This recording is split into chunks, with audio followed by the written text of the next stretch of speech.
Well, we're still at the farmer's market, but we're switching gears. We're not buying things, we're educating. So give me your name and what you're doing here. Yes, I'm Jelaine Severson, and I have a small business called the Friendship Farm. And we come to the market, I think this is maybe our 8th year or so, and our goal is to help families have fun at the market, but to promote agriculture and eating fresh. Okay, so what do you do then? Well, first of all, it's kind of open-ended. Parents just come by with their children, and we have our little cowbell coloring, and we talk about making healthy food choices. And the little kids, younger ones, like ringing the bell. We also have our little chef, and the older kids will draw us what they found at the market that day on there. So we have coloring. We have a very popular thing called the Good Health Hunt, the scavenger hunt for kids, and that promotes local food. We distribute 20 buckets around the market, and then the parents come and the kids get a bucket and they match the number, and the vendor or farmer is so generous to donate a surprise in the kids' bucket. And that gets the kids to actually meet a farmer, interact with them, and they learn about some interesting foods that perhaps they didn't know about before. And we send it home, and hopefully they cook it up and enjoy it.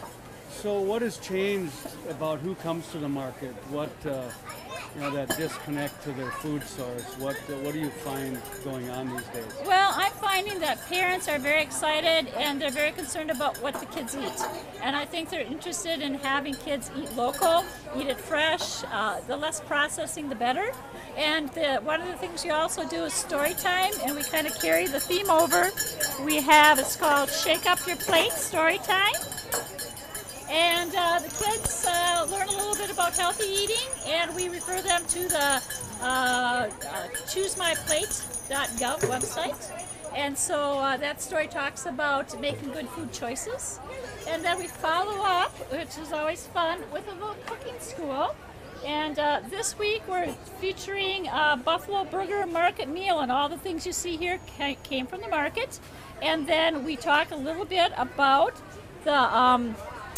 it's a little rhyme book, and they help us, and all the fun foods that we made the meal with, the melon, the bread, the buffalo, corn, tomatoes. And as we read, the kids shake their little plate and help me rhyme. And then we give them the recipe. And then we hope they go home and make it and take a picture and put it in their book themselves. And each family gets a mini book to take home. And inside the mini book, we have the pictures that the kids can glue in, and then they have the recipe right there. So we try to kind of bring everything together, from getting the food to actually using it and learning how to cook with it. And I think we have quite a few returning people. So they've come back many years. So I think it's a program that's fitting well.